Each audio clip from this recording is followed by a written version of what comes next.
oyagala kutwogeza byamagwe oyagala kutunyiza gwe tutandike tukwabi nitukuleka obulesi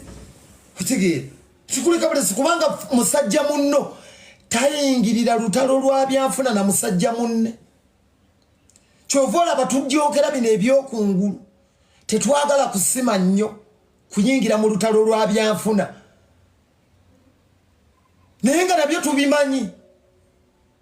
tusobola okuyisa obubi ku bye tumanyi naye n'ogamba owaayi musajja sijja kumuleka ffenna sente zetunoonya bw'aba yazifunye mu nzikiza yabadde mbaddiye yandizifunye misana awo yansinziza amagezi talinga nze fala ye yafunye nyingi ze nagenze misana ate no ne bansasulayo n'obukadde busatu obw'okuyimba nenvaayo nno bwe bunvumya simanyi oba n'ogunaddako banampa omulimu kukigeera kandi nze bwe nvaayo nenkayanira okukola gwe n'otandika okuwa entitlement simanyi tujja kusirika olumu tujja kugambako simanyi atuta nkutaaginga ngaani nakutaaginzeeko gwe nkutaaginga ngaani okola ngaani mu Uganda ya leero